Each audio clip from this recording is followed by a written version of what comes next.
Let's jump right in. For today's thumbnail sketch, I'll be using a ballpoint pen and some alcohol markers. And this is an interesting one because you'll see I make a lot of mistakes and then I attempt to correct them. So this is a fun process to watch. But what I'm doing now is drawing the round sign that's going to be sticking off of the building. And you'll notice that I kind of struggle with making the curved edges on the left side of my sign. Since these are just thumbnail sketches, mistakes are okay, and you'll see at the end how I attempt to fix all of my mistakes.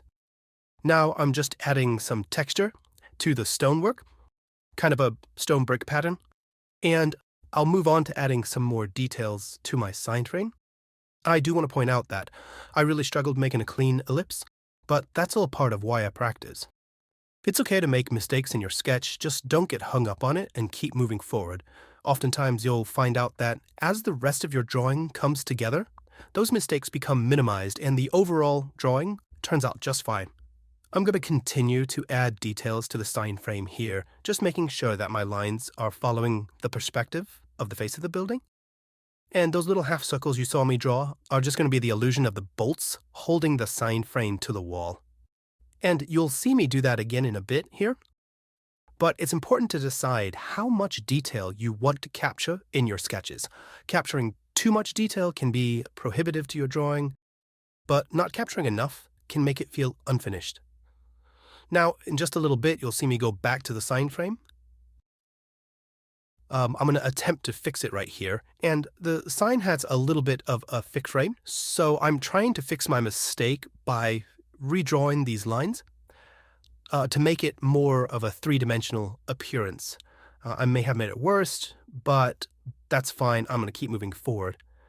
In the end, we'll see how it all kind of just comes together. You'll see that I moved over to the interior of the sign. I'll make some initial lines that will help me finish this later, but I'm going to go ahead and jump over to the left side of my sketch and add some missing building details. A couple of perspective lines and a window shape with some details that imply window panes will help give this illusion of a completed building front. Now here I'm going to draw an angled metal support. It's coming off the face of the building, and you'll see that I'm going to start to add these little half circles again, and these are those bolts that I was telling you about. Once I'm done with that, I'll add another window over here and start to wrap up my line work. But as I do that, I want to talk to you about shading. Right now, other than a few perspective lines, my scene doesn't really have a lot of detail that clearly identifies each and every surface, and that's where shading can play a big role. The different surfaces will receive light and shadows differently, and shading will help us visually separate those surfaces. So if I wasn't planning on using my alcohol markers for shading, I'd still feel obligated to imply shading with my ballpoint pen through either a hatching technique or a cross-hatching. Now, speaking of shading, we can see that I've started to add some of my first layers of shading. Now, I typically follow the same process when I shade. I'll start with the light grays and then work my way up to the dark grays. However, I didn't do that with this image. For whatever reason, I kind of bounced back and forth between the darks and the lights to build up my shading. I just found it easier to jump around. And that's the great thing about sketching. There are no hard rules. You get to make your own decisions.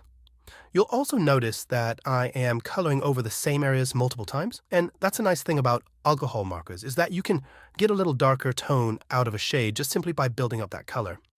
Now, I'm going to move over to the dark grays, and you'll notice that I work with 2 shades of gray here, and after I do a quick pass with one of the dark shades of gray, I'll use my second gray to make a final attempt at covering up my mistakes on that sign frame from earlier. As you can see, the gray stroke accentuates that thick edge of my frame and obscured all of my line work. Now, the rest of the time, I'm just using different colors to build up the shades around the image. I'm paying close attention to the different surfaces that sit next to each other and attempting to use shading to clearly separate them. Okay, I'm about to make another mistake here. I grab the wrong color, and after I make the stroke under the sign frame, you can see me hesitate as I notice how dark the gray was. I meant to pick up a lighter gray, but I decided to go with it, and it actually added more contrast, and in my opinion, more interest to the scene. Every once in a while, I'll make a mistake that actually improves my sketch. I'm going to go ahead and wrap up the rest of this image by using my dark gray shade. and just going around my sketch, adding areas of contrast to really make that image pop. I really hope you enjoyed watching my sketching process. Please let me know in the comments if you have any sketching techniques of your own that you'd like to use.